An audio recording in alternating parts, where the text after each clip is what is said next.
April 27th, 2021, 4 o'clock p.m., City Hall Council Chambers. As a point of order, I will hereby state that we have all members present, so roll call is not necessary. And in longstanding tradition, one meeting, I will ask for a volunteer to lead us in the Pledge of Allegiance. Okay, I'm going to pick somebody. Dave.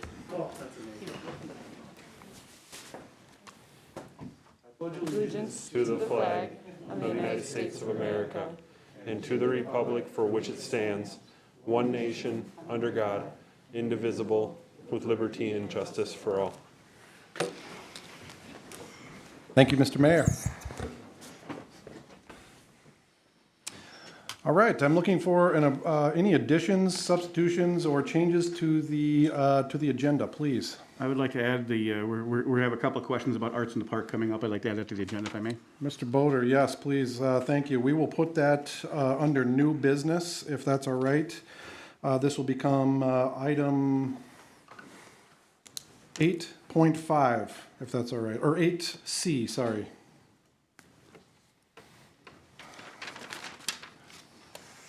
All right, anybody else? We have to move the Mid-Minnesota Women's Center item if we've gotten requests to move that to the first item of new business.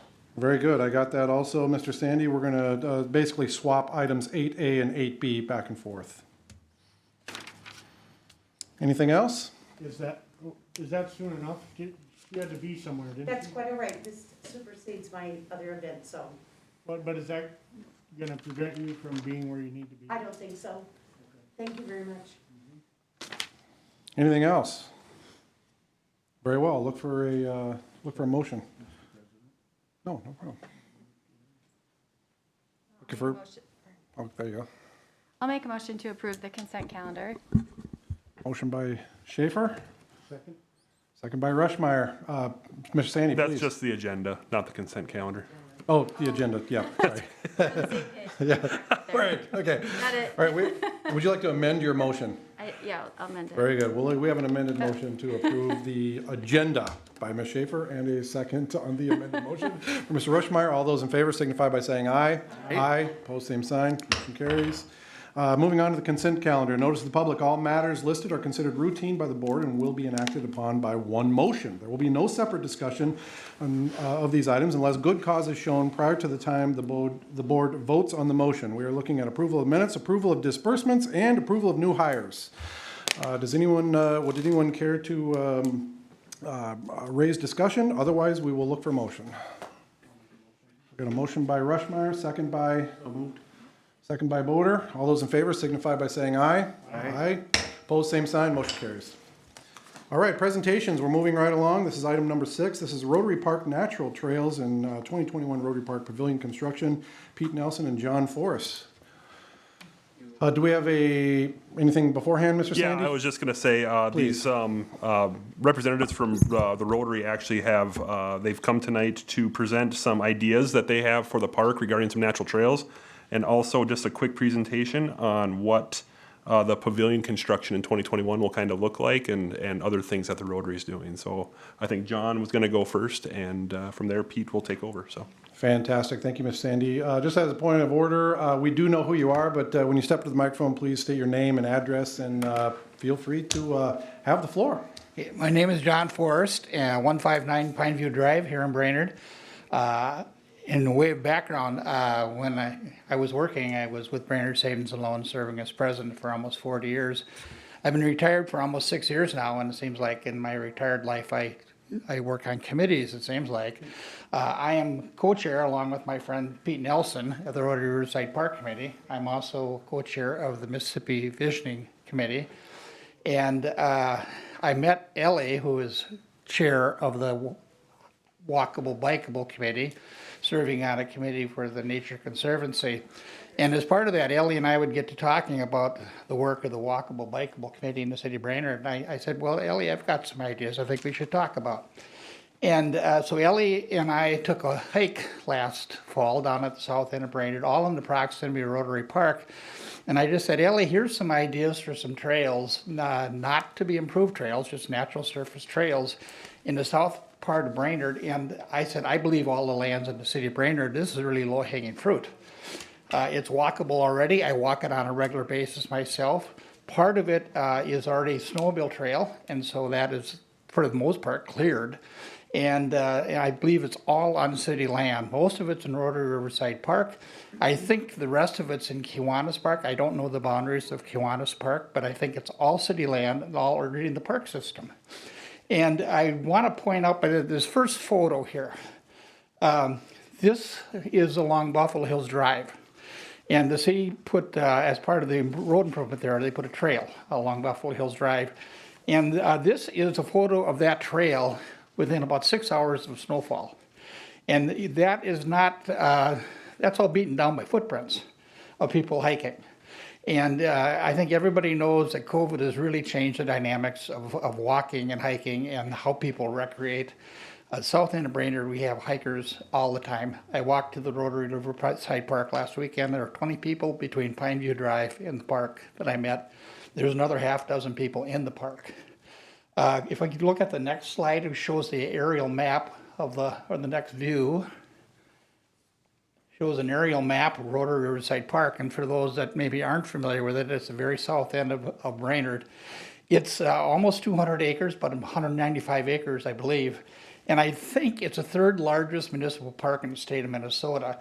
That map shows in red lines the trails system within Rotary Park, and there's almost 2 miles of trails within Rotary Park. It's all natural surface trails. The park is intended to be a natural park. If I could go to the next slide, and I'll try to hurry up here because I want to leave lots of time for Pete. Looking for the county GIS slide. Okay, we've drawn a red line on the area that I'm talking about, and if very top right-hand corner where that red line starts, it's up along Water Street by Marion Water, and that, I believe, is all city land. And there is a natural trail. In fact, someone mows that natural trail as it goes through there, and it's above the bluff overlooking Boom Lake.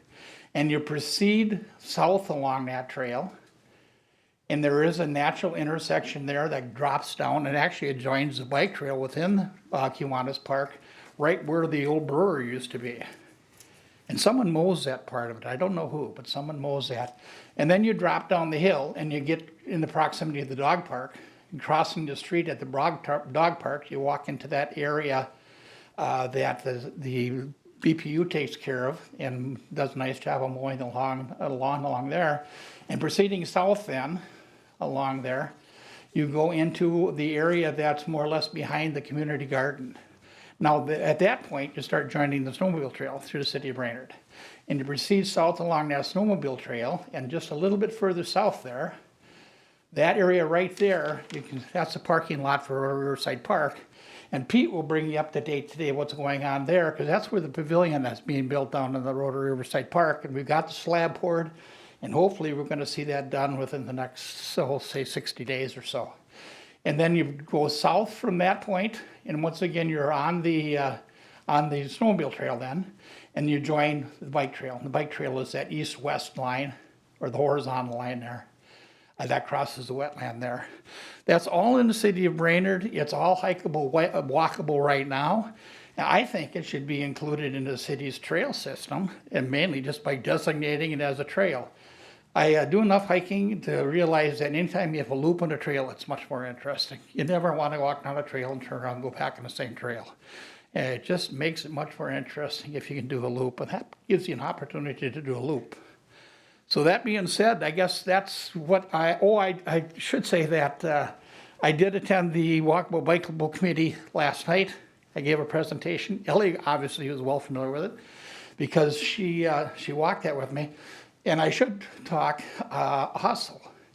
Now this is not showing on the map, Paul. We didn't get the Linden Lane to the bike trail put on that map. But there's another natural corridor from the very bottom of Linden Lane to join the bike trail as it crosses Little Buffalo Creek. And it runs along Little Buffalo Creek just about the entire way. There's a corridor of public land that entire way. 95% of it is well within the city of Brainerd. You have to make a little jog from where the trail exists today. I think it does cross a little section of private land there, but 95% of that is already in the city. So that would be another section of trail that would be adopted and included in the city's trail system. So that being said, unless there's some questions, I'll turn it over to Pete. Thank you, Mr. Forrest. Anybody up here have any questions for John this time? Ms. Bergman, please. Thank you, Mr. Chair. I just wanted to draw to your attention, I also attended the Walkable Bikeable Committee meeting last night, and in front of you, you should have a letter from Ellie Burkett regarding the support from the Walkable Bikeable Committee to John's proposal too. I just wanted to draw that to your attention. Thank you, Jennifer. Nice retirement, by the way. Anything for Mr. Forrest? If not, we'll jump on to Mr. Nelson. Thank you, John.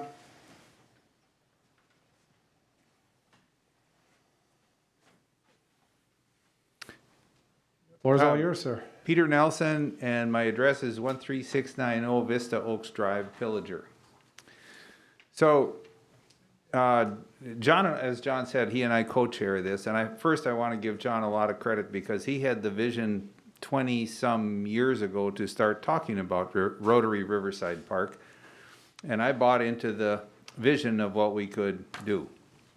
So, if you go to the next slide, this is the guiding vision for this park. The Rotary Riverside Park will be an urban natural retreat, serving as natural resources-based city park for use by individuals, families, and groups to explore, enjoy, and participate in low-impact outdoor activities, wildlife observation, and educational opportunities.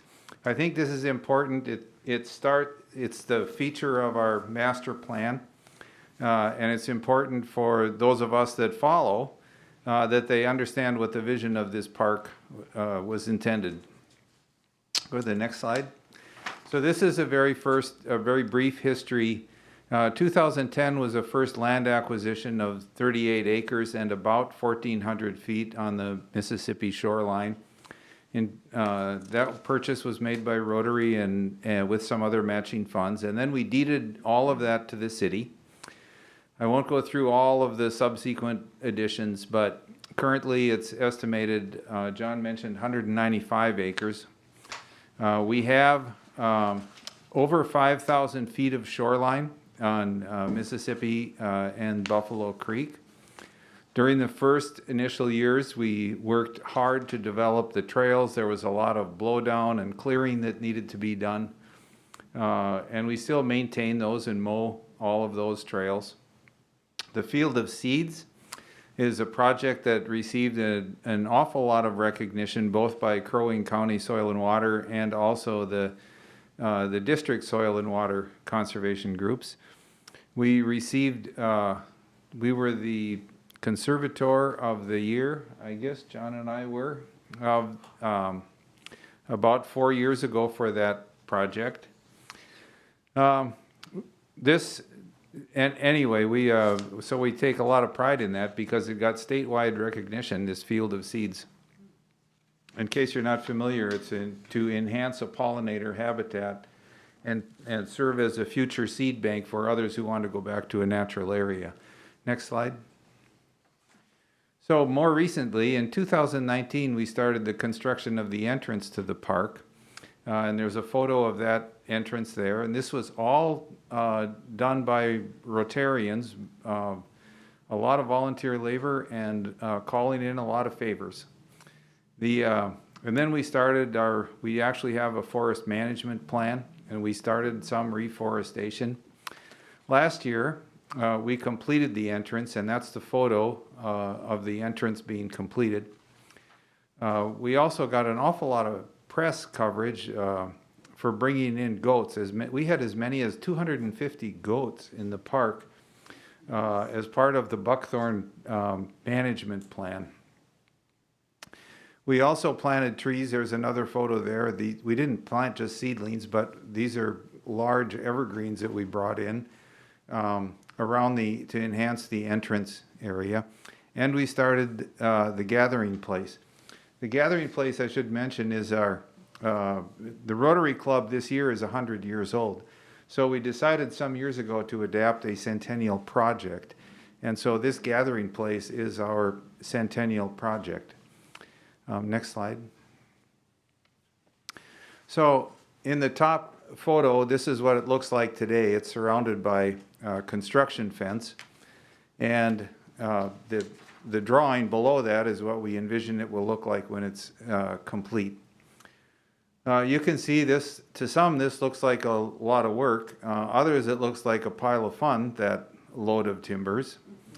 So we deal straight with the mill. We got all of our timbers and we have started. And the lower left is a photo of some of our Rotarian friends. And they have started the process of staining this material to go into the pavilion. Next slide. So as we complete that this year, we're also thinking about the future.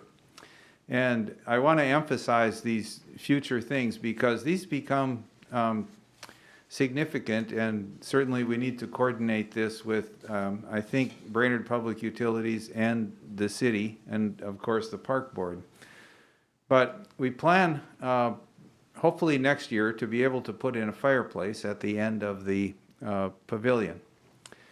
And we also would like to enhance the parking.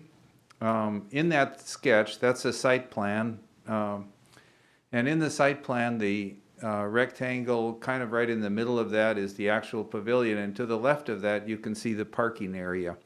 So when we positioned the pavilion, we positioned it with this parking area in mind. It would also be, I think, terrific if we could actually get these parking areas paved. They seem to, with as much traffic as is in and out of there, we seem to develop a lot of holes and washboards. But along with this pavilion, the next thing that we would look at is our restrooms and electricity. Well, if you are familiar with this exact location, you'll notice that the BPU pumping station is very close to this location. So we think we could work with BPU to get electricity and restrooms close to the pavilion. Next slide. There are some other trail connectivity is something that we think can really enhance the area, but we wind up, when we talk about trail connectivity, there are an awful lot of stakeholders that come into play. And here are some examples.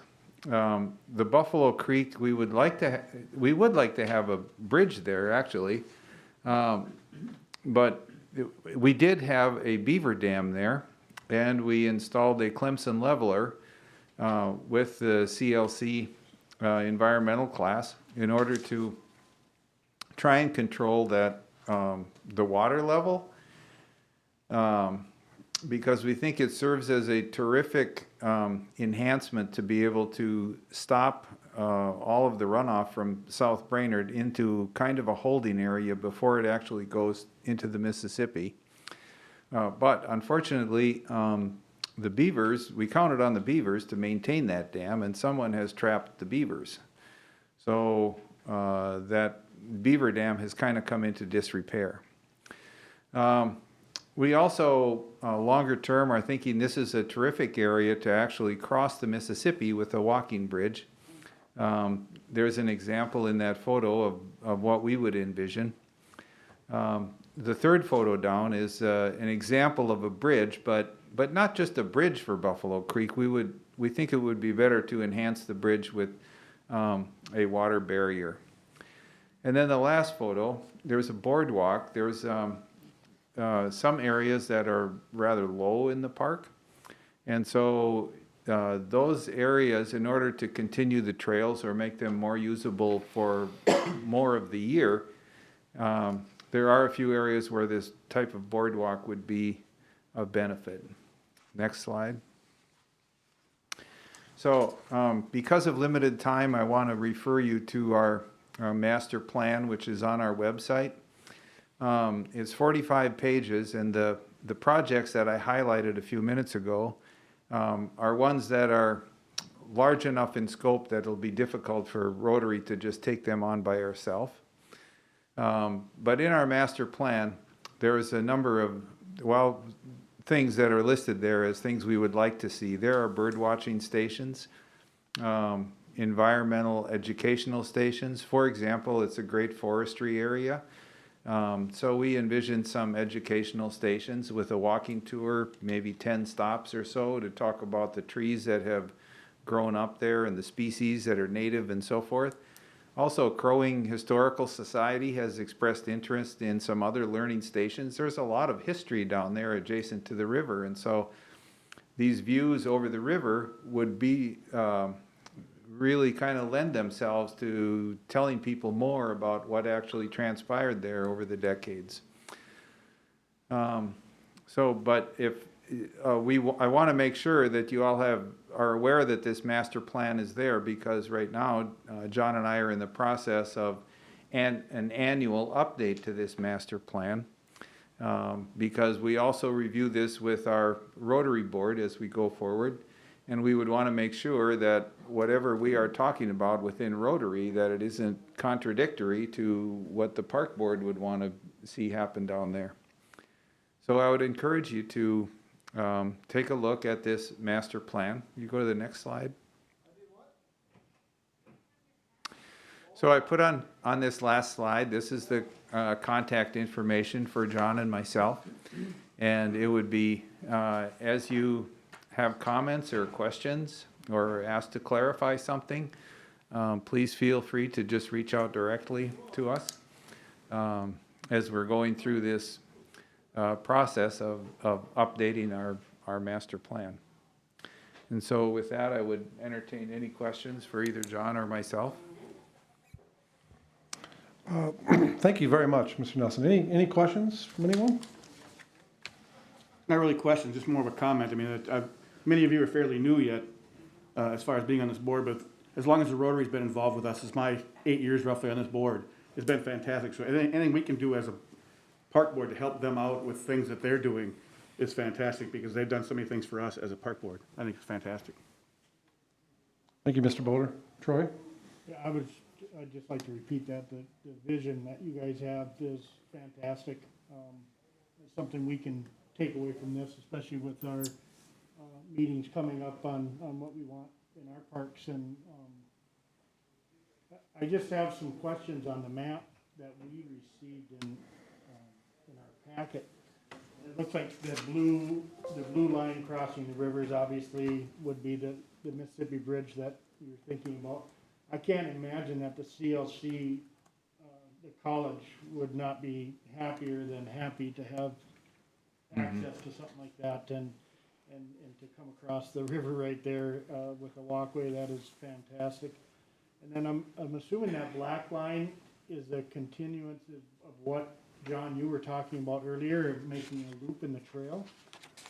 The black line there is the bike trail that's already there. Oh, that's there. Yeah, that's existing. And that bike trail, if you take that through along the riverfront, up the hill by the high school in front of the YMCA, and over to the Spur Line Trail, and then down Buffalo Hills Lane by Buffalo Hills Park, and then it drops down to Rotary Riverside Park, to Buster's Dog Park, to Kiwanis Park, and now it will be the Mississippi Landings, which they're hopefully going to be calling the Mississippi Landings Trailhead, because the Kiona Trail will be adopting this as a trail. So this is a 7-mile circular route paved route through the city of Brainerd that is existing already. The red lines, are those proposed? The red lines Those on are that there? map are the hikeable trails within the Rotary Park. That's all natural surface. Existing. And the orange area is a field of seeds, and that was planted, receiving a pretty major grant from Growing Soil Water as part of the legacy funds. And then that little yellow line in the middle, is that where the plan is for the bird watching? Well, that's a boardwalk, That's a That's boardwalk. already potential boardwalk. There's a low area there. Boardwalk. Well, I've driven down to where you guys are putting the pavilion, and it's just piqued my curiosity. Now I have to get in there and do some footwork, and it's just fantastic what you guys are talking about doing. I can share with you, we've had some really interesting conversations. One was from local Boy Scouts because they were looking for places or concepts for Eagle Scout projects. And so we've identified 3 separate Eagle Scout projects for them to do in the park. But I don't know that they've pulled the trigger on them, but it's nice that they are looking at that, getting that kind of buy-in, I guess, from younger people. And I also had an interesting question today, and I had no idea how to answer it. Somebody asked me, what is the value of this park? And I had no idea. But certainly a large piece of ground in a city like that that's maintained in a natural state, I don't know how you value that, but anyway. I think too, the way this has gone, I'll be going on my 5th year on the board, but seeing what you guys have done just in those 5 years that I've been on the board, it's comforting to see that it's done on a pace that is not destroying the park versus let's just throw a bunch of stuff down in this open area. And there's been a lot of thought that's gone into it, and our whole community should be grateful and are blessed with what you guys have done so far and with your vision moving forward. Thank you. Correct. Yeah, I just want to say, I love that you guys named it. I just think that the name is really welcoming, and I think that's really nice. So, Thank you. Quick question. Are you guys in communication with CLC? I see the bridge going across there. Is there, do you have any ambitions of what would be on the other side? Has there been any dialogue back and forth with CLC? And hopefully I'm not putting you on the spot here, but.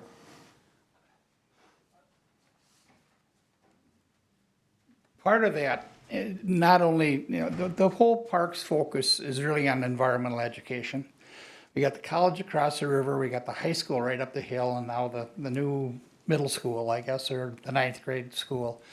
All of their biology classes, all of their environmental classes would be a natural laboratory for them. I mean, we have over a mile of riverfront. There's over 1,250 feet on Little Buffalo Creek. There's about 45 acres of wetland. There's a tree canopy floodplain down there.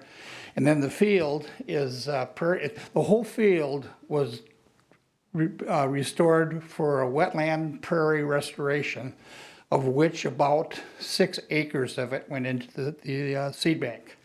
So the learning opportunities down there are tremendous, especially for the youth of our community. A bridge across the river came up, not only to connect the college, but the DNR's over there too. And having the DNR use this and also hope to get their buy-in because they have pockets that money comes out of. The other thing is that a number of years ago, there was quite a brouhaha about a river crossing for snowmobiles. And it kind of evolved out of that. We need to connect with a footbridge across the river, and it probably should be part of the snowmobile trail. I'm not a snowmobiler, but I agree with that because they need a safe crossing over the Mississippi River.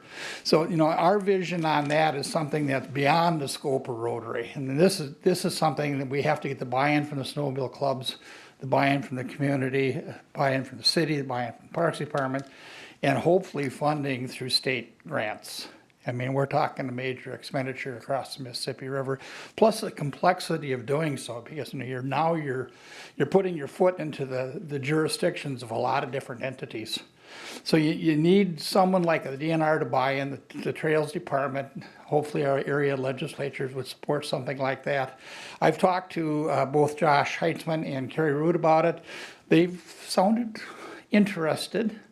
But, there's no progress been made. It needs somebody to champion that cause. And it's so large that I'm not so sure that Rotary really can do that. we probably need a governmental unit to step forward. Hopefully it'd be the DNR, and hopefully the city will certainly be very much in favor of this too. But tying the park together as an environmental learning center is really a lot of the focus and the dream of the park. Thank you, Mr. Forrest, Mr. Nelson. Very much appreciate your I can efforts. tell you the CLC class was down there last year. They have started a research project on buckthorn removal, and so they're monitoring the progress using the goats and the mechanical methods. So. Thank you. Mr. Sandy, do you have anything? Yeah, the only thing that we were looking for tonight too, with regards to more of John's presentation is, I think it is very low-hanging fruit for us to pitch in a little bit to maintain these trails. And I think if we get them, make sure that they're, at least brushed out on the trail surface and mowed twice a year, and we can get them on our maps very easily. So I think that's the only kind of direction we're looking for, is if you guys are interested in that, we can certainly work on this summer, getting all the natural trails in Rotary Park in our mapping system and on our city maps, and then work with our maintenance staff on just making sure they're mowed twice a year and make sure there's nothing, dead falls or things like that could potentially hurt someone. So that's really all we're looking for. Thank you, Mr. Sandy. All right, you guys have heard the request. Any thoughts or comments on what Mr. Sandy's looking for here from us? So if I was to make a motion, would it just be for a tentative okay to do as needed? Yeah, basically to maintain the trails up to a point that they're safe to. When there's downtime, you can do it there a couple times a summer or whatever. Yep. Kind of thing? Yep, I would and certainly throw it make on our that- I would maps. certainly make that motion. Yeah, I would second that. Very good. We have a motion by Mr. Boder and a second by Ms. Schaefer. Any comments, discussion here? I just have a question about the pavilion. Is that something that the park department is taking the maintenance of that structure over, and the parking area as well? That whole area, that your staff will be maintaining that?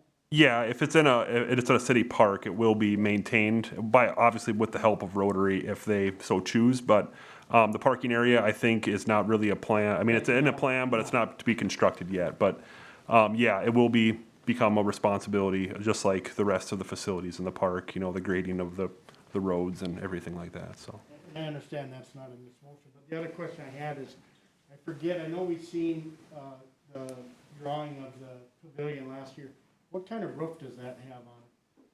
Is that a shingle roof or a metal roof? No, it's a metal roof. Oh, awesome. It'll have the same look as that gateway that we put The out. the entryway? The Yeah. rust on timbers and. You have anything? Awesome. It still baffles me that that park is not more heavily used. I'll go down there for waddles, I'll see 6, 7 people at the most on a Saturday morning, and maybe 1 or 2 other cars in the parking lot. The place should just be packed, but it's not. So I think people are still unsure that it actually exists. They think it's part of the water treatment plant. They want to drive back there. Education and information. Mr. Bedeau, I saw your hand, please. Yeah, to follow up on that, I think that new archway will definitely improve that. I think now it feels like something you're supposed to go back into, whereas before it felt like you're kind of driving on the side of something. I was just simply going to comment on, you guys did approve the pavilion. So anything that comes through, obviously, with anything that they're looking for, comes before you and you make those decisions. So, with things like the pavilion, those are decisions that you've made to take on, so. Yeah, and I realize that. I couldn't remember, so that was just a question that I had. Well, in closing, thank you to Rotary. Thank you for everything you do. Please consider us active participants in all of your future endeavors and ambitions, and everything that you've done looks fantastic and couldn't be any happier. We have a motion and a second, so at this time, if there's no further discussion, all those in favor signify by saying aye. Aye. Those opposed, same sign. Motion carries. Thank you. We will continue on. This is item number 7 now. We are moving into our unfinished business. We have a request to approve restroom facility security plan. Hit it, Mr. Sandy. Yes, thank you, Mr. President. So at the last park board meeting, we talked briefly about restroom security and kind of where we were at and what we had hoped to get to at some point this summer. Troy and I met with the interim police chief, Mike Bestel, about this issue. He was around when the police actually used to lock the bathrooms on behalf of the Parks Department. He thinks it's still a great idea, and he actually volunteered his CSOs or officers to go at the end of the night and lock each restroom facility on behalf of the park board and behalf of the park system. He sees this as kind of a double benefit thing. It gets more police activity in the parks, which will inevitably help to reduce any type of vandalism or people doing things that might not be best for our park facilities.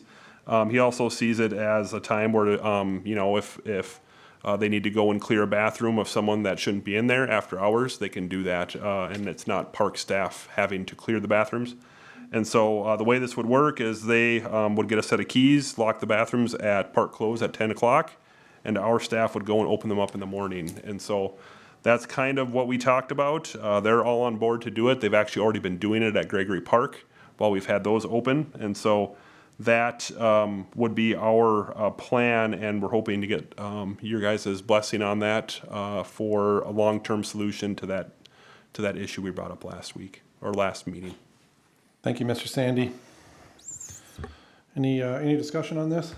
Brilliant, I think. I agreed. And in times of short staffing at the police department, I'd like to say thank you to Mr. Bestel and for stepping forward and doing this, because I know that we're somewhat strapped in that area. So very generous. Thank you very much. I know that this says moving forward for this year and subsequent years, but in my mind, this is until further notice, right, Mr. Sandy? Yep. Very good. Looking for a motion. We have a motion by Mr. Rushmeyer. I'll second that. Second by Ms. Schaefer. Any discussion? Hearing none. All those in favor signify by saying aye. Aye. Opposed, same sign. Motion carries. Very good. Item number B, consideration of warming house change and construction alternate one for Memorial Park redevelopment project. This is Mr. Sandy as well, please. All right, thank you, Mr. Chair. So, as you recall, when we awarded the bids for Memorial Park, we only awarded the base bid, which was the construction of the warming house, the large rink, and the amenities that kind of surround that. The alternate included the construction of the small rink, along with some source well items that we were purchasing outside of the contract for the contractor to install, including the boards, some of the benches, and things like that. We've done some homework and some research between that time and now. And so we had our first project meeting today. We got a little more information from the contractor, I believe, about the potential for a change of the warming house from a stick-built to more of a CMU block. Because we're a little bit far down the road in ordering materials and things of that nature, I don't think the pricing for the CMU block building is really gonna be in our favor. And so we're thinking that's kind of not an option at this point. And so I don't know if you just want to completely disregard that from the information we got today. I can, Chris, if you have any additional information to that, but. Can we ask how badly it's not in our favor? If we know. If we don't know, then. We don't have those numbers yet. They were still kind of working on those, but I think the biggest thing, like Paul said, they were, kind of far enough down that road, with so many issues with materials and stuff. They're trying to get out ahead of it. So that's probably, one of the bigger issues right now. But, initially it was, minimal savings, I guess, to go back to the, between the CMU and the stick built. Understood. Yeah, Mr. Rushmeyer. If it's not a big difference, and we don't know that yet, and it would be nice to know what that difference would be, but long-term, one, it matches the buildings that are already in the park, and two, I've heard discussion that it's more maintenance-friendly, which I think is something that we have to bear in mind when we make these decisions moving forward. So, unfortunate that it's swung that direction, but I think we got to make sure that we don't make the wrong choice here. Obviously depending on the difference in pricing, but the difference in maintenance over a number of years. How much is that? Are we? I think we just need to be careful that, I'll leave that for you to address, Paul. Go ahead. Yeah, so I think not only did we kind of get an indication from him today that it's not going to be very favorable, I think we're also running into time constraints because they're waiting to get into the ground. Their preliminary schedule has them middle of May starting to dig footings. And really, that's such a large change to a building design that it most likely will change everything from the ground up. And so I think it's kind of twofold. It's time constraints, and I don't think that the pricing that's going to come back is going to be anywhere near our favor, that we're going to be able to fund it along with potentially doing the alternate that we're having in front of you tonight. So that's kind of the issue I think we're running into. It's kind of a all or nothing kind of thing. If we want to do the alternate, especially with the small rink and get that actually built without the boards this year, then I don't think the CMU option is going to be even an option because we only have about $20,000 to work with if we award the alternate. And so that's kind of where we're at, I think. That's the indication I got from him. He said it doesn't look like it's going to be very, he'll finish the numbers, but he said it's not going to be very favorable because he's so far down the road in ordering lumber. He's already got the lumber on the on the way. So I mean, it's kind of past that point of no return. That. Ms. Shaver, please. So if you were to rewrite your recommendation right now after that meeting, what would that be then? It would be that we just stick with what we have in the plan for a stick-built building. I think there's an opportunity still to go to a steel roof. They didn't seem like that was a big deal today at all. So right now it is a shingled roof. He seemed to be favorable to change ordering to a steel roof that would be allowed by city code. So that is something that's on the table, and if you guys want to do that, we can do that. And our recommendation would still be to award alternate one with the small rink, get it all plumbed, ready to go, and that way in future, maybe it's next year, we budget for the boards and the lights and get those put in. We live with one winter without those. But I think that would be the most bang for our buck at this point, and I think if we were to change course and go CMU block, we would be blowing our budget at this point. So, Understood. Any other- It's been so, volatile. It's been, we talked about CMU, last summer. At that point, it was way more expensive, and now the lumber prices, it's just flip-flopped, and it's been back and forth. So, and again, I think that's the biggest issue for them right now is it's hard getting materials. So they've tried to be proactive and get locked in on the stuff. So like you said, they're kind of down that road. So it's changing very fast with materials. So, and it's tough to even get the stuff unless you get it locked in early enough. So, just kind of the world we live in right now with building materials. So, and again, we can certainly look and see what they come back with on the prices, but. Please, Kara. So, Katie, I guess this is kind of for you. Sorry. If we don't do boards and lights, is that going to affect pond hockey? Like, will we have to have less teams, or will that affect it at all for this winter? I think you asked this question last time, but did I? I think we can try and use Bain Park a little bit more, utilizing that pond hockey rink next year if we need it. Otherwise, I don't know. We'll see. Numbers weren't favorable this year. I don't know what they'll be like next year. Very good. Any other comments here? If I'm reading your recommended action here, it sounds like there's two parts to this. Is it the first part is the 77,000, but the other part is to seek numbers on the CMU or the stick built to CMU. But it sounds like we're potentially talking about foregoing that exercise of the study. Is that right? Yeah, I mean, we could still receive them. I think he's going to finish them. We can just add it as an FYI after the fact, and it'll just reaffirm our thoughts on it, I think. But yeah, I think just the awarding alternate one at this point. And if you guys want to, I think it would be prudent to change the roof from shingled to steel. If you guys want to move that direction, we can certainly have a motion to do that tonight. And that way we can formulate a change order with Norson and get that going. Absolutely. Yeah, and I don't think that that roof change will be real significant from what I've heard so far, but we'll wait and see what they come back with on that, Very so. good. And then just to be clear on alternate one, it is just the, getting everything plumbed in, it's not the lights and the board, so it's just more or less that infrastructure. Longevity for the steel roof is gonna be much longer than the shingles, Yep. and it seems awful simple. Plus it'll match our other buildings. Correct. And most likely will fit our design standards, kind of the direction we're going with that. So you are looking for a motion on the awarding of alternate one here tonight. Any further discussion on that? And do we need to have any discussion about where the 77,791 is coming from, how that's we're good there, correct? That's all within our original, right? Yep, that's correct. Yeah. Yep, that whole project fund is set up for that, so. Very good. I would make a motion to award alternate one,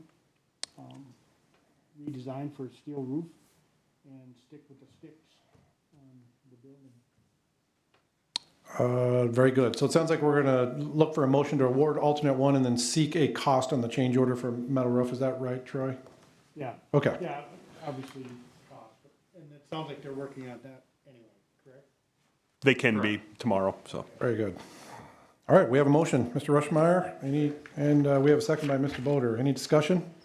All right, hearing none, we'll vote. All those in favor signify by saying aye. Aye. Those opposed, same sign. Motion carries. Mr. Chair, if I can bring up one more item. Yep, please. So today at that meeting also came up is selection of different colored materials and things for the building. We had a brief conversation before the meeting. I think the direction was that we kind of follow what we did in Gregory, but you guys have any direction for staff as far as coloring goes for the building itself? Purple. Go purple. Yeah. So we can just give the architects some, or get their submittals. Yeah, the contractors are waiting for approvals on the submittals, and it's really just some of the colors on the fixtures right now, so. So I'll open this up for comments. I do this for a living, so I could talk for an hour about this coming up, but I'm going to save everyone that. And then hopefully if somebody else jumps in first, if not, I'll chime in as well. So. Do you have any color option? I mean, are you just talking anything? I mean, obviously not, but do you have a couple? Yeah, You want it to look like Gregory? Is that what we're thinking? I mean, I know we were that supposed is, to have this meeting, it's Not my in fault. Gregory, that's the problem. I mean, we have other buildings there already, and then, so. Oh, right, to me, yeah, to make it. We have a should long-term just vision, match- yep. In lieu of not having our meeting yet, should we match colors with the buildings that are currently there? Over at the softball fields. Kinda makes sense. Can I ask real quickly, I just want to make sure, the siding that we have going on in the building, that's a pre-finish, so it comes in stock colors only? Or did we have the money in the building, in the construction, a scope of work to paint it after it's up? I'd have to double check that, but I believe we can. I'd have to double check, I don't want to Okay. answer that. Because that obviously is a big factor here. If Yeah. the siding, if we're only allowed to pick from pre-finished materials versus a field paint. But, Still got 56 minutes left? correct. Is there any way that we can put this off until we get through our design standard and then take this on in our very first design standard meeting? Mr. Rushmeyer, If I may, over a color of the siding of the building, I would not like to hold this up. Because in reality, it's something, if we don't like it it's in a paint. year or two, Tim and Kevin and maybe I will volunteer to go paint the building, but, All right. I guess, I don't want Thanks, Troy. to, I don't want to hold it up, and Kara, I'd hate for it to hold it up I by agree. waiting for it. We know that the roof metal is going to be green, correct? Do we have a consensus on that? We have green everywhere else, all right? So we're talking about the siding and fascia color, potentially the soffit. Like maroon color? That's what I'm thinking. We had talked a little bit about that those colors kind of playing out potentially through our parks. We have the green, a lot of Mills Field has the green, and then we also have a maroon colored building over there at the same time. It seems like kind of a no-brainer to go towards the maroon and green, but I'm colorblind, so I don't really care. We could paint the Oh, you're siding if colorblind. it's Okay. the end of the world. It's all sort of gray. So if we tell you maroonish, you know, with that, can you get, like, email a couple samples? Maybe? We can certainly do that, and Yeah. you guys can kind of give us the, you know, it's kind of a straw poll. We'll call it that. Just don't reply all, Right. because then it becomes a public meeting. No, yeah, we can do that. If we can work with Kevin too to get some color swatches that, and then I'm that familiar way- with the product, so I think I can get us close, especially if we're talking prefab. Yeah, but then we'll send it to everyone and just give us the thumbs up or thumbs down, and we can go from there. Yep. Very Does that good. work? Nice. So that motion did carry. We're good on that item there. We are now, anything else? We are on to discussion of YMCA and community ed first quarterly reports. Me. That's you? Yep, Thank you, Mr. Katie. Chair, Thank you. members of the board. Thank you. This is just a presentation of the two reports that were given to us by the YMCA and Community Education.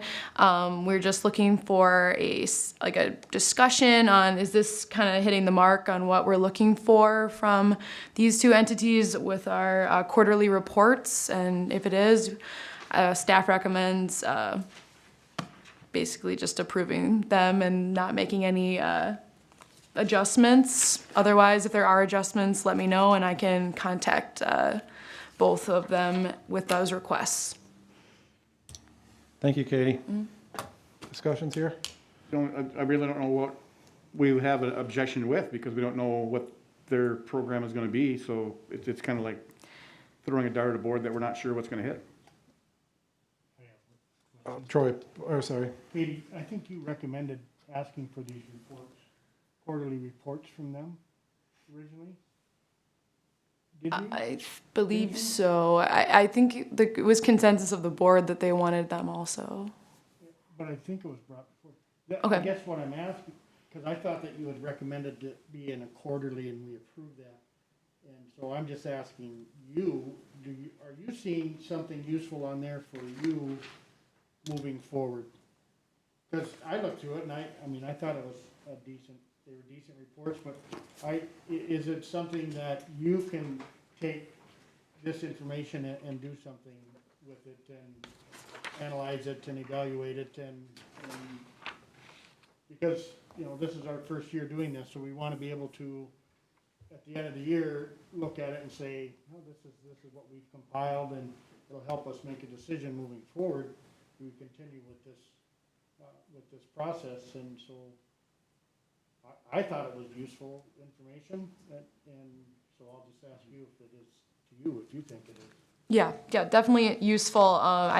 It would be more of trying to get them both consistent with what they're reporting. I think they both kind of reported a little bit differently, and I guess the ask is more of, is there something more maybe we want from the YMCA, or just try and figure out a way to blend both methods into like a standardized report that we want from both of them.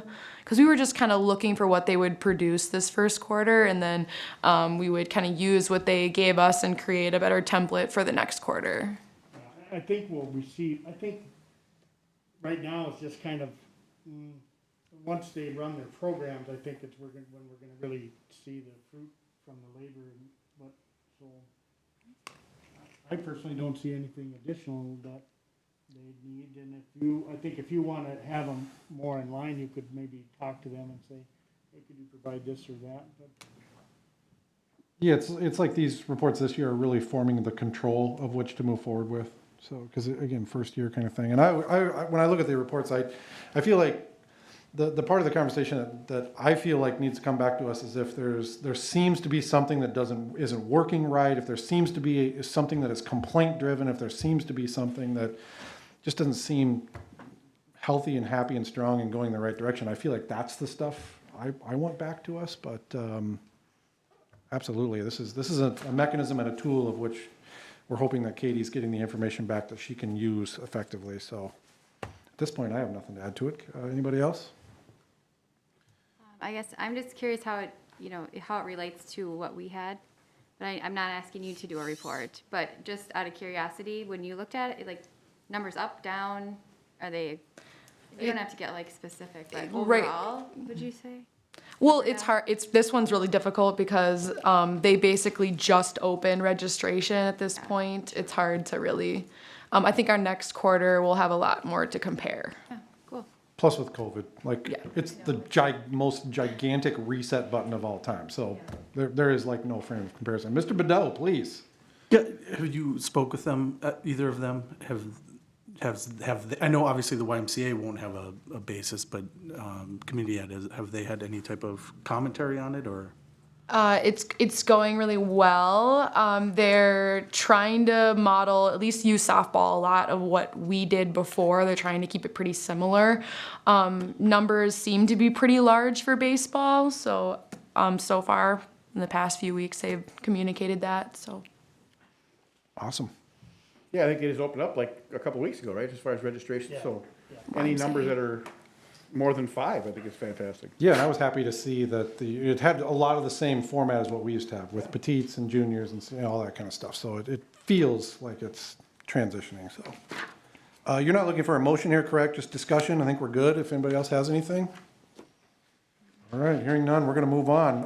That will conclude our unfinished business. We're going to move on to new business. This is the new and improved item 8A, which is the request to review and approve the Mid-Minnesota Women's Center event. And I believe we have somebody here, so please feel free, step up. Thank you.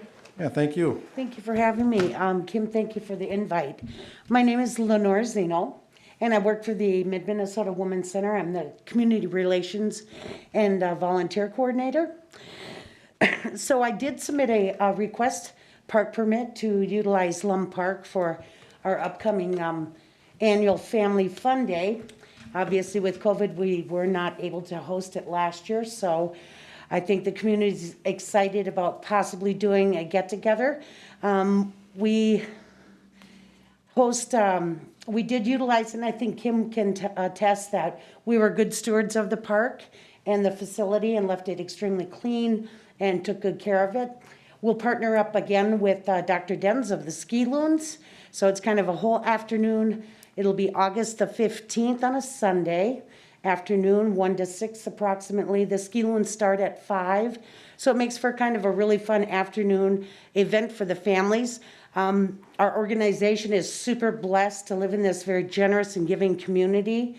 So we like to do something at least once a year to give back to the community, regardless of social and financial, what happens in each family. We want it to be a free event for those of all economic statuses. So when I did the first event, it was tremendous. I don't know, I just had, all the stars were lined up and it was really incredible. We prepared food for 600 to 800 people. And we actually had additional food brought. And I think we served between 800 to 1,000 people that day. We set up games throughout the park for all ages. It was extremely fun. We had unicorns there. Yes, they were real, Dave, real unicorns. And we had some of our local celebrities like Chris Macy and Troy Schreifels that dressed up in uniforms like superheroes, and we had backdrops for photo ops, as well as some princesses made up and photo ops for them.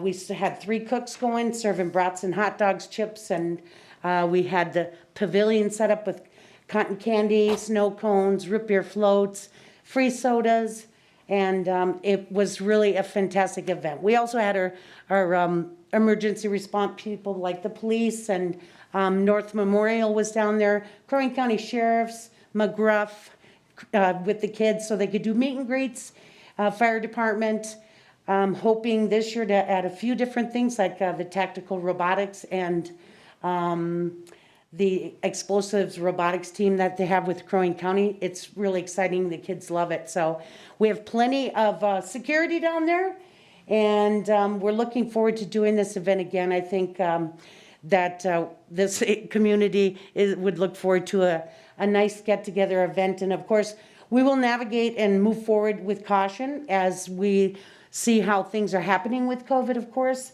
If things start pulling back, going up, whatever, we'll obviously follow the lead of what's happening, and we wouldn't jeopardize anybody's safety or this community. So that's where we're up to, and if anybody has any questions, we're hoping that we can move forward.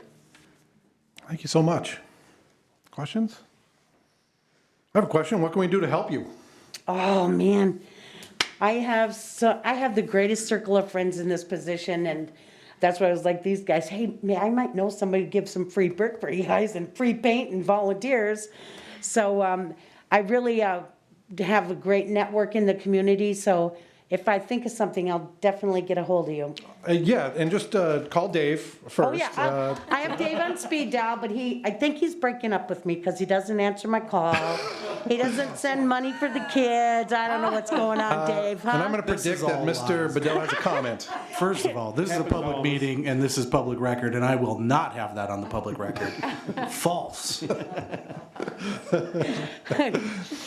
Well, thank you so much. If we have, yeah, Mr. Rushmeyer. Question. Sorry, Dave. Sounds like a great event. I just have to ask the question, I think one thing that we have to be careful with is the mandates, the state mandates and the Yes, sir. COVID, requirements. And I think somebody needs, I think what we've done in the past is any event has to bring forward a plan, a COVID plan for Yes, us sir. to look at and review and then make that decision. And unfortunately, I think with this many people, we have to do the same thing. And because, I mean, that's a huge part, but 800 to 1,000 people and the one pavilion is only so big. And so if there's too many people in close proximity, if nothing changes from now to then, hopefully it will, and hopefully it'll just open up, but Right. I mean, who knows? So my question would be if I partner up with Dr. Dens for the ski loans because they congregate on the beach for that presentation. Should I do something where we're on the same kind of page? We obviously are all over the park with our people, and we will follow, obviously with the women's organization, we have to follow CDC and all the guidelines, and we actually are even more extreme because of the clients we serve, and that we have stayed open during the pandemic to offer our services to our community. So Shannon Wuss, our executive director, is by far on the more extreme caution side, which is great. So if you need us to put something together or have a time frame when you need something, of course, we'll be following those guidelines as well very closely. Troy, please. So I think the timeline is more to you and how much time are you gonna need to be able to get approval and put this together and still put this together. And so I think in that plan is you need to have a proposal, a COVID plan that matches the MDH guidelines for a crowd the size that you're talking about. And obviously, last year, we did have the permit approved, and we had to pull out of it, of course, which, so I don't know if we need a clause in there that we will follow. It's hard for me because I have to have Mother Nature on my side that day to actually have a tremendous number of people. So there's a lot of question marks and factors that go into play with that as well, but certainly we'll be happy to provide something for you if you're looking for, if it's 800 or less and following the social distancing and mask wearing or whatever. So I know it's really a gray area right now. You go some places and, some funeral homes unfortunately had a very, lost my brother, so Brenny had to host a funeral for us, and they have different rules than Coops does. They only allow 50 people. So we're kind of just seeing what everybody's doing, but proceeding definitely with caution. Mr. Sandy, sorry. I was just gonna say, if the park board wanted, we could just, make the approval contingent upon a receipt of a COVID-19 preparedness plan presented by the Mid-Minnesota Women's Center, because I think you guys probably already have one, Oh, what we we're do. looking for. Yeah. So if you guys give us your already prepared plan, Sure. I'm sure that that could just be contingency that we put on the approval of the event, and that way we're covered from the city side. And Yep. Very good. Thank you, Ms. Sandy. I believe it's only speculation, but I've heard some rumors from the press that President Biden is going to open things up tomorrow in a speech. Whether or not that's true or not, we can look forward to not masking up in public, so to speak, as long as you're outdoors. But we'll find out, but it's the same deal. If you're just looking for our blessing to do that and move forward and barring any MDH issues later on, I'd be happy to make that motion. Very good. And August is a ways out, so. Yeah. If I'm hearing you correctly, your motion is to approve the facility use. Correct. Very good. We have a motion by Mr. Boder, I'll second that. second by Ms. Schaefer. Any discussion? All right, hearing none, we'll vote. All those in favor signify by saying aye. Aye. Those opposed, same sign. Looks like you got the pavilion. Thank you All so right, much. it's a We party, you appreciate guys. the nobility of your Be work on the and lookout. what you do. It's gonna Yep. be wonderful fun. Thank you so much. I really enjoyed it. I'm not as ambitious as these gentlemen, but that's really great. Thank you so much for your time. Yeah, thank you. Thank you. All right, new business number 8, what is now 8B. This is the, to accept with regret, absolutely, the resignation of Park Board member Dale Parks. Bummer. Paul Sandy, take it away. Yeah, so as you all received the email, we received Dale's resignation effective April 9th. The mayor had a great presentation at the city council meeting, which they awarded him Community Member of the Month. Dale has served as a public servant for 17 years. He served on the Park Board, EDA Board, HRA, the Transportation Advisory Committee, City Council, Civil Service Commission, and he'll not only be missed for those contributions, but as Jennifer said, his wonderful sense of humor. And like I said before, Dale was awarded the Community Member of the Month, and I'm sure the mayor also has some kind words to say about that presentation at the city council level. So. Thank you, Mr. Sandy. Dave, please.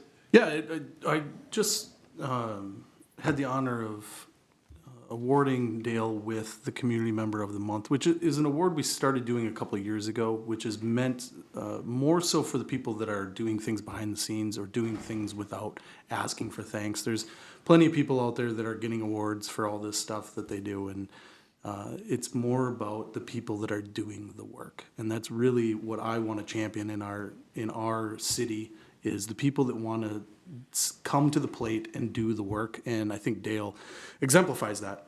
And I got to make a good joke about him being my baseball coach. I love the joke, by the way. I thought it was a hit. I was laughing. course it was. I was laughing. I was attending virtually, but I was laughing out loud. That's a true story, though. Dale was my coach in baseball all 3 years of Bronco. So he's been doing service to the community for a very long time, and a very sad to see him go. Absolutely. So he just moved for something, right? He's all right? Yeah, Yeah. he moved to I don't know, city just, Baxter, I think. well, it's just like, yeah. And it's so sudden. For the record, Dave, will you please find us somebody as good as Dale? That's what I'm going to leave with here. So. Yeah, for those of you looking at home, there is now a position available on this park board. You can sit next to these fine fellows here. yeah. So put in your application Fellows at too. Brainerd's website, ci.brainerd.us. Christmas Something. cookies recommended. Yeah. Something. It's all fun here. There's Yes. It's never. Yeah, it's good. And Tim, don't be afraid of Tim. Tim, Don't be afraid. As far as you know, I'm safe. as far as we know, he's safe. Yes.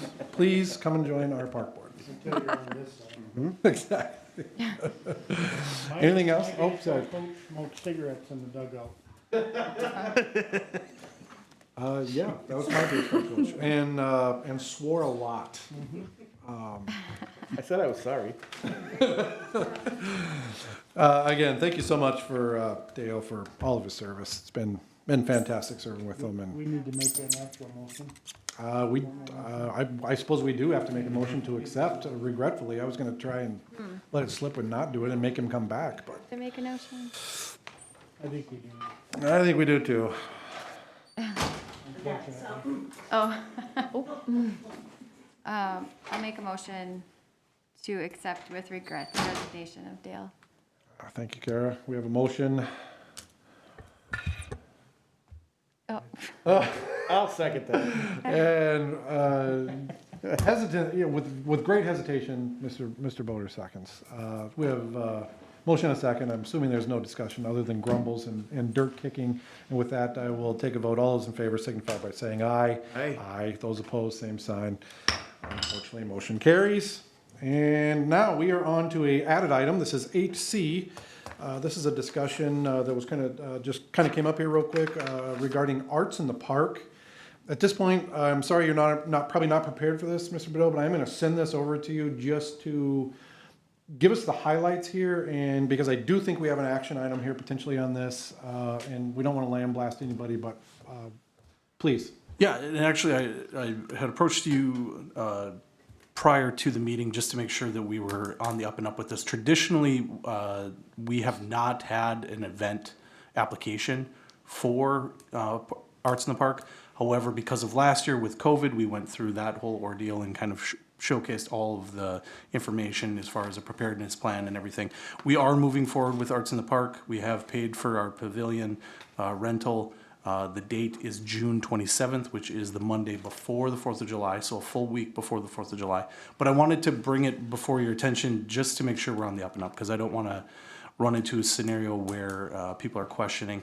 Now with the role of the mayor, it's just good to make sure that these things are being spoke of publicly, and that if there are any questions about it, or if you have any requests of us to do things differently than we've done in the past, we'd like to make sure that we're doing that. Absolutely. Thank you, Mr. Bideau. And in all fairness, this really wasn't on our list, so staff isn't prepared. We don't really have anything here. This is just kind of a little bit of an open discussion here if we want to talk about conditions or any requests, but I'm sure all of us are big fans of Arts in the Park. It's not that at all. It was just a matter of, it came before us, so we were going to throw it on here real quick to talk about, if anyone wants to talk about it. Should make for a fun 4th of July week. Yeah. Weekend before, and then all the way up to it, that should be fun. Yeah, and just to clarify, we have been in talks with both the police department as well as the Crow Wing County Health Department, and both feel that we should be able to run a safe event. So the plans that we had from last year in terms of trying to space things out, that will continue. The request of people wearing masks within the booths will be made. Obviously, it is a public park, and we are aware of that, and we can't demand things of people, but what we are presenting to the public is that the participants, in terms of the vendors, have rented a space, and we should respect their wishes within that space. So requesting of masks, making sure that we're complying with any of the issues. The one thing that did come up is with any type of food, there is a requirement in terms of having an area for people to physically sit and eat, which is not something that we've done in the past, but that is one of the requirements within the new guidelines. And so we will be having some small area for people to sit, and then someone that is in charge of disinfecting that area. Even though we know that it does not survive well on surfaces, we will be doing our due diligence to make sure that those things are covered. Thank you. Go ahead, please. So is the same hold true for this as what we just talked about with Lenore, that preparing the plan has to be given, and like you said, you can't, it's a public park, but so is Glum Park. So I'm assuming that the same would be held true for that event, at least now, unless again, things open up and we don't have to worry about that. Yeah, the guidelines coming from the state essentially are to have a preparedness plan ready. If someone asks you for it, you need to make sure that you have it. If that's a request from the park board, we will most certainly present it to you. We presented it last year, so we don't have a problem with that. There is always the caveat that you don't want to make promises that you're not going to keep. So with those preparedness plans, what the state is essentially telling people is keep them extremely vague. So there isn't a lot of information that's in there. It's just saying what our basic plans are and how we will interact and keep people spacious as much as possible. Potentially moving the booths off the sidewalk a little bit. We had in the previous couple of years moved them close to the sidewalk, pushing them back a little bit so there's more space, those sorts of things. I know in previous years there was a discussion, we talked briefly about this, about vehicles being parked on this grass surface or in there. What is the plan there, Dave? A few years ago, Holly Holm was the one that was in my position as executive director, and she had made a request to the park board that you voice a position in one direction or the other, whether or not you did or did not want vehicles in the park during the event. And the last handful of years, you have issued a letter stating that vehicles may come in to set up and may come in to tear down, but may not be parked during the event. If that's your choice, I would absolutely support that. And then we just include that with our letter to our participants, because I've already had phone calls from people asking if that would continue to be the case. So I think it's preferable. It just has a cleaner look to it. It does introduce more traffic, if you will, in that people are coming in and out and in and out. However, they're not parking their vehicle and having it sit there the whole day, which has a whole nother list of issues. Awesome. Any deviation from that parking plan from any members here? I think we voted on it back then for a reason. Yep, I don't agree. see any reason why we should change it. Works for me. I would probably reach out to you again and just ask to have you reiterate that, so if that continues We to can be do that your right now if stance. you'd like. Absolutely, that would be great. Okay, so on just the parking or on? Whatever you want. Okay. Okay, so I'm gonna reach out to our staff here real quick and just, because we didn't, this wasn't an agenda item. You guys haven't had any chance to dig into this or prepare anything. Do you feel like you're okay with us moving forward with something here, or would you like a little pause button here, pump the brakes so you guys can dig into this? I'm fine if there's anything that maybe Kim can think of administration-wise, no. Have them fill out a permit after the fact and get it documented, and then I would make the same motion contingent upon receipt of the preparedness plan and the parking. I think if that's what you guys want to do, we're fine with that, I think. Awesome. So I'm looking for a brave soul to wordsmith and craft what we just talked about into the form of a motion. All of that in one motion? Yeah, we can.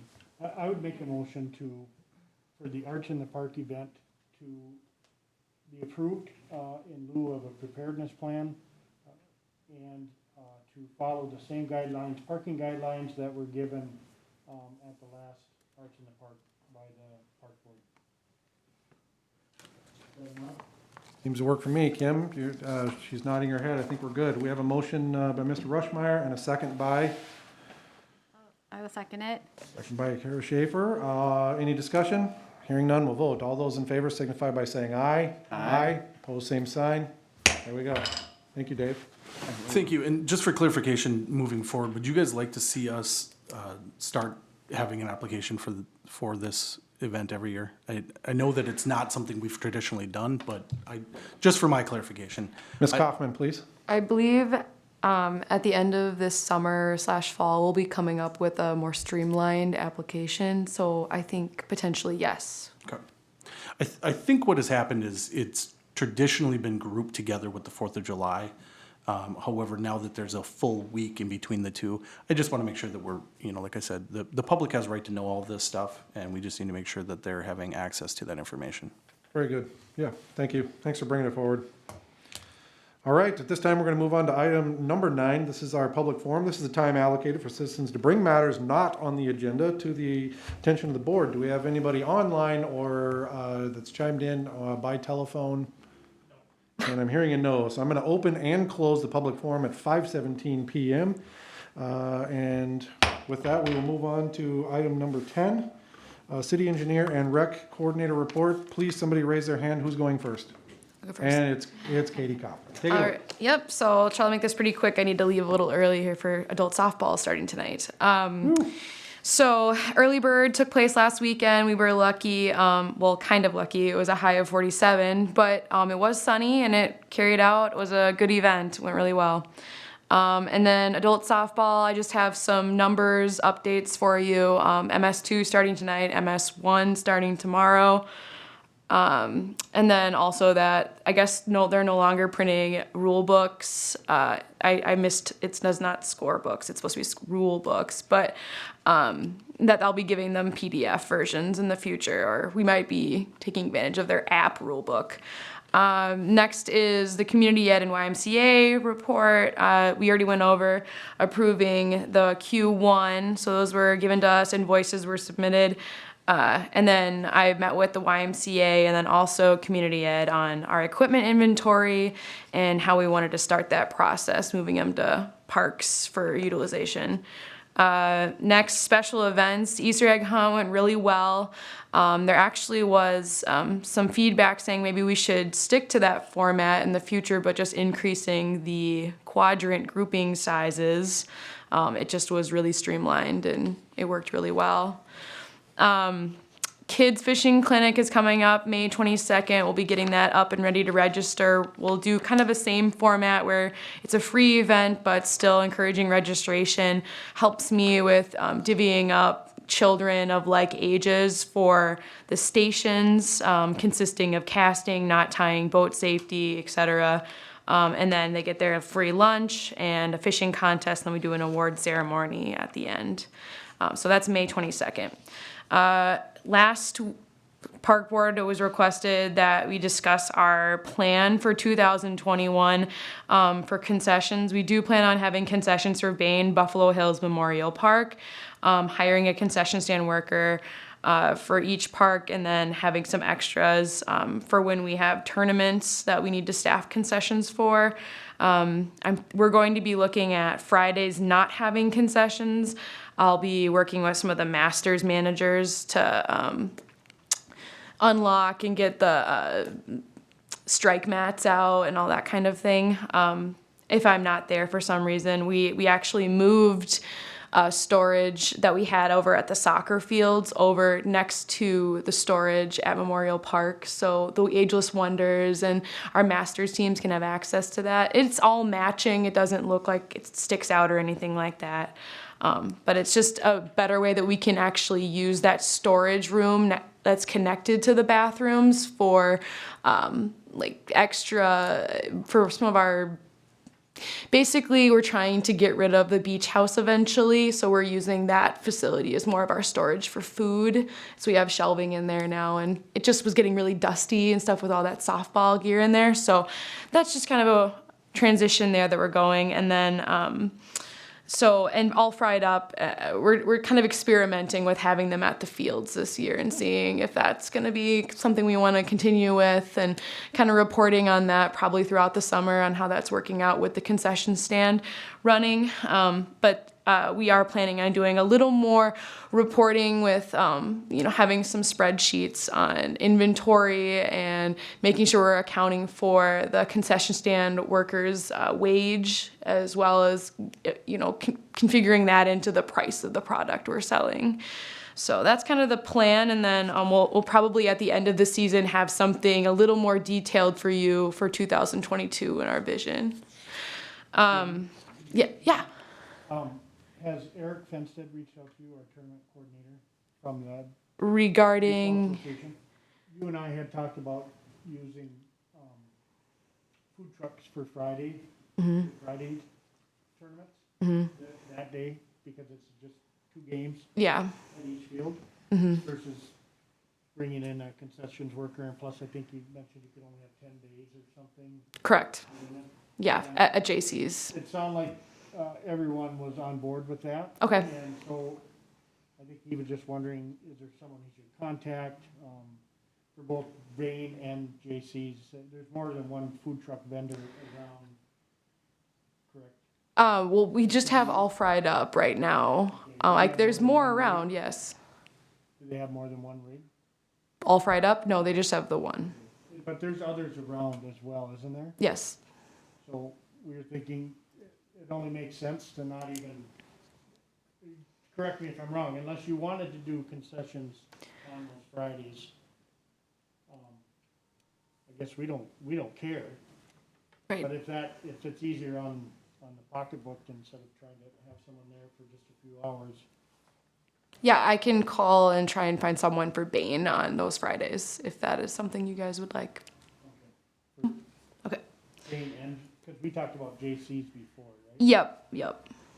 Yeah, Eric did not reach out. We don't care, but if that's something that works better for you, we would be, because we're talking 4 hours of baseball on Friday. Yeah. At each park, so. So that's a reduction in a wage of 4 hours for a concession worker, so Right. it saves And us. a lot of people, when they get to town, they play their game and they run off and go and eat somewhere, so sales might not be that great that night anyway, but I don't know that for sure, but. Yeah, I can definitely look into finding someone for Fridays at Bain for those tournament weekends. All right. Yep. Good. Okay. The next topic is Arbor Day / Earth Day. Last week, just to summarize everything, we used to run an Arbor Day event. The schools weren't ready for it. We usually host it at Garfield, and they were just kind of like, no visitors right now. So we met with the CLC students, and I usually do a park planning project with them. And this year I decided we should do more of a park cleanup type event, and they're going to be reporting on Thursday kind of why it's important, for example, like litter in the park, the side effects or negatives, and then like tons of feces in our parks. It comes up each year, and the negative side effects of having all the feces in our parks. So stuff like that. So I'll be getting those reports from them, and then I'll somehow get a PDF copy and present those to you next park board meeting. So that's kind of the summary there. And they did a lot of work for us last Thursday. So thank you, CLC. This has to be something you want to talk about, Dave. Yeah, I would love to get a report on feces in the park. I think that the council needs to know about the feces in the park. So for record, all feces reports go directly to Dave. Can we just call it an FEP report? Yeah. And grants? Yep, grants. So the last thing I have is that we were awarded a $500 grant from the Crowing Energized for the Rethink Your Drink strategic plan. So that's associated with our water bottle filling station. So when we do the grand opening, we'll have free water bottles to give out to the people that come to the grand opening. If there's any left over, we can sell them for profit, and then we can use that profit to purchase the next water bottle filling station. So thank you, Crowing Energized, for the grant. And I believe on their water bottles, they'll have a stamp with Crowing Energized on it. And then that they wanted to be there and talk about the Rethink Your Drink publicity and education. So Awesome. Katie, if you can, the other portion of that, or Brainerd Games, yeah. Henry, he'll get you a check whenever you get him a Yeah. invoice or whatever for that, so. I was kind of avoiding that, but talking about that, but we have to still figure out what the best water bottle filling Okay. station would Yeah. look like for that part. So Yeah, no rush. I mean, he's Yeah. pretty busy right now with things anyways, but I can definitely get that check for you whenever you guys need it to put the station up. sounds good. All right. Yeah, Mr. Boder. Saturday was the kickoff of my 43rd year of softball, sadly enough. And so I've done an awful lot of tournaments, awful lot of people complaining about things I do or whatever. And I want to just give a thumbs up to our recreation coordinator for doing this whole thing herself, and had one person helping her with field maintenance for the day. She was out there chalking lines, batter's boxes, getting the coffee machine going, making sure the hot chocolate was going, as well as making sure the tournament was going from 8 o'clock until 8 o'clock when it finished, nonstop, perfectly well done. So thumbs up to you and well done. Go, Thanks. Katie. Absolutely, and I was going to jump on that and say, I'm a person who's 100% disconnected from social media, so I miss out on a lot of things, but I heard from like 3 people that the Easter egg hunt was like off the charts awesome, and that's all you. So thank you so much for all of that. It's great to hear positive feedback, and thank you so much. Yeah, thank you. Kim, please.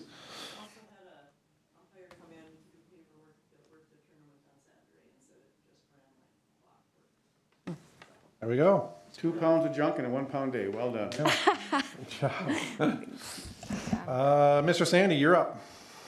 All right, so just a couple of things, I'll keep it pretty short. We have park staff beginning to open up restrooms, turning on water in all of our facilities.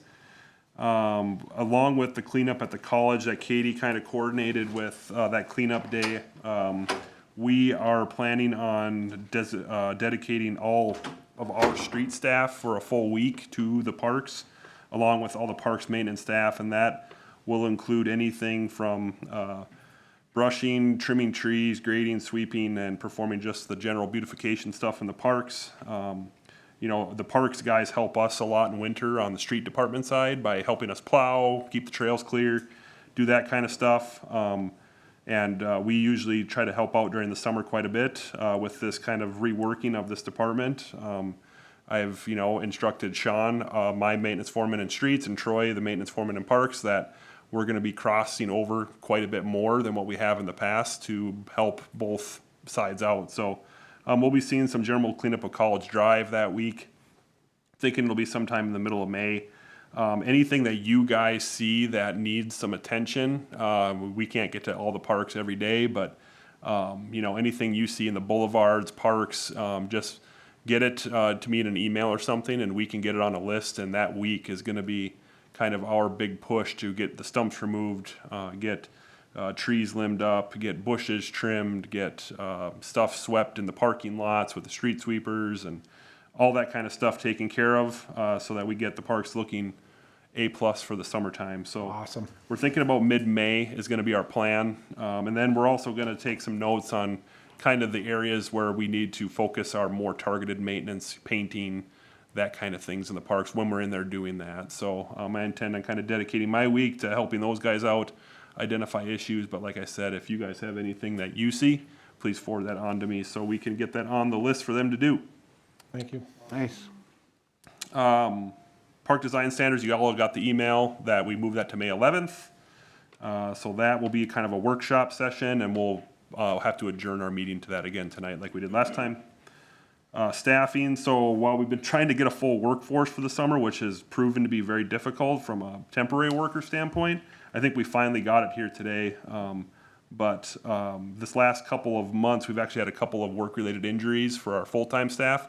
And so we have one guy out right now. We had a guy out earlier for about 8 weeks. And so we are running a little bit short on our full-timers, but I think we got things covered from tournament maintenance and things like that, and weekend custodial, taking garbage out and stuff. But the guys we're a little thin there for a while. So we're trying to keep up the best we can. So that's just kind of more of an FYI. As I've done in all of the reports, there's just kind of a maintenance task report of items completed in the prior month. The splash pad, you guys kind of had a little bit of an update on what's going on with there. We've been continually coordinating with them.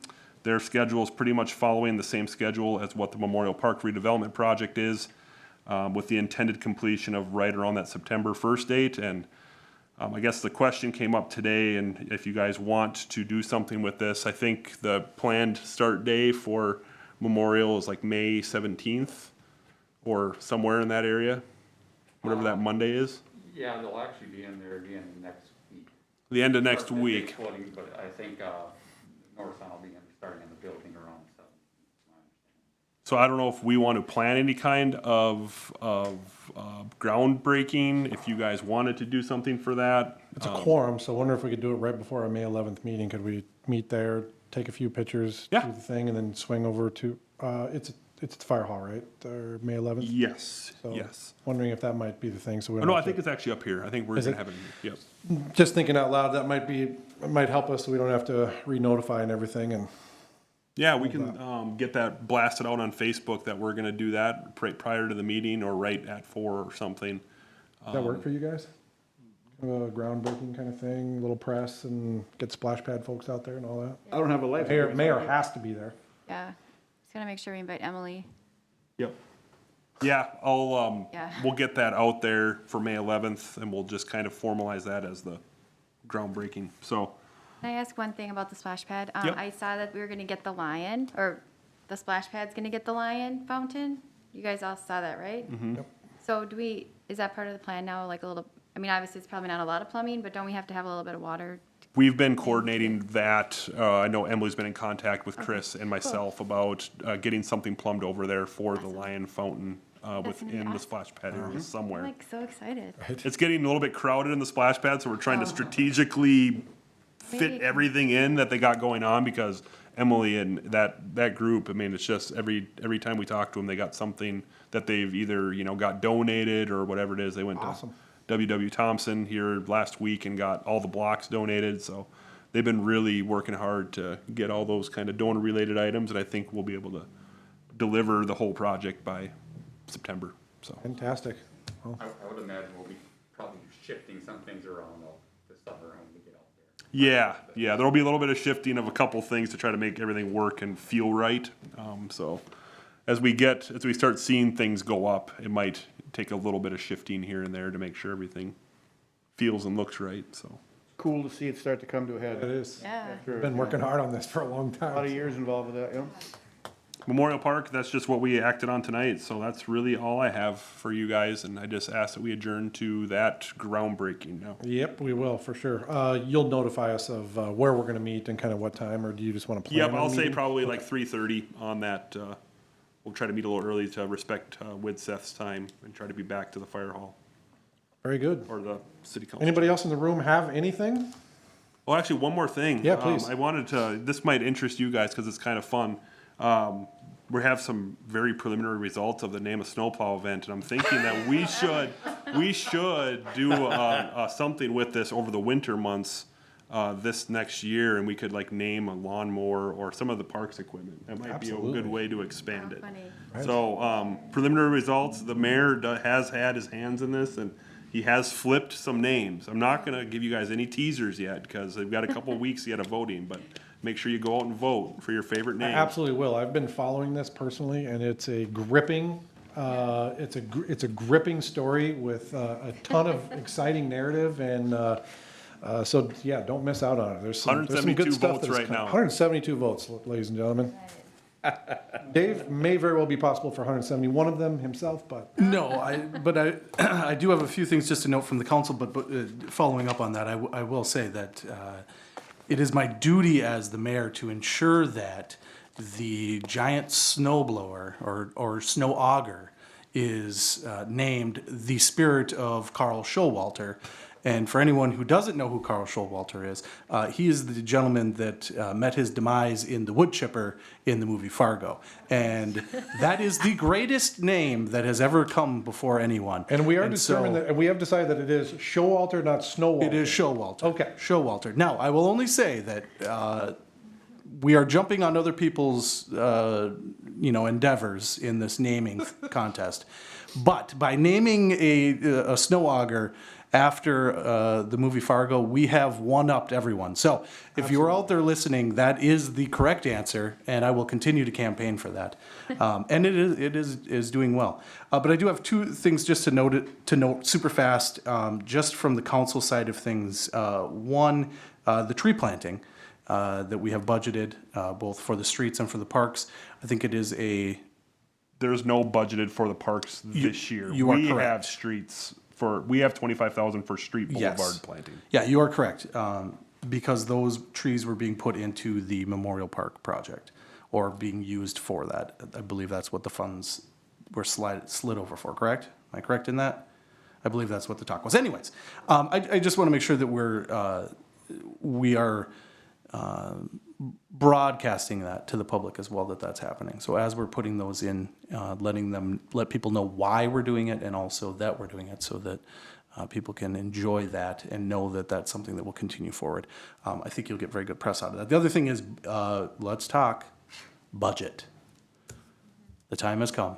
Dun, dun, dun, dun. It is almost May, and it's time for you guys to start looking at that stuff. So I just want to make sure we're commenting on that from the council side of things, and that process gets started early. Again, this year, we say that every year, but let's get started. I actually believe we are ahead of it this year. to be I think you perfectly are. honest with you. Every parking lot we have to Part of buy the in? design standards, it's part of looking at our projects for this year and years to come. Mr. Sandy's been way, ahead of things on the capital side already with some stuff, so. I want to say that of all the years that I've been involved, this is the furthest we've been ahead of that game. And so I just want to see us continue forward with that, so that when we get to that end and we get to September, that we've got a real sure plan. Yeah, I will say to that point, I've been working on the equipment side, like from the maintenance perspective. I do have that basically revamped and kind of over a 30-year period. So we have all of our equipment identified, what needs to get replaced now, what can wait 10 years. So that is something I have been working on just from the pure equipment side, and something that once we get the facility and park side kind of wrapped up, we can look at it from a holistic perspective. I have been working on basically a list of all of the assets we have in every park, so playgrounds, buildings, bleachers, refrigerator, all that stuff that's a capital asset. I'm getting it into a list so we can think about it, and really prioritize it the way we want to see it, and then we have to look at it over a 30-year period. So the equipment side's kind of taken care of up to this point, and you know, with your guidance and blessing, we would move forward with that, but then the facilities is going to kind of follow this design standard meeting. So plan on having those conversations here starting probably in June. Yeah. Good work. Is that it? Awesome, good. Any comments from the board? Troy? I just have a couple items, maybe I should have asked to be put on the agenda, but I'll just run them real quick. I don't know how many of you know Jonesy, the umpire, baseball umpire. His health is to where I don't know that he'll return to umping. 35 years he's got into umping youth baseball in this area, and kids just love them. He's had teams from outside of our community pay for him to go to Cooperstown and ump for them.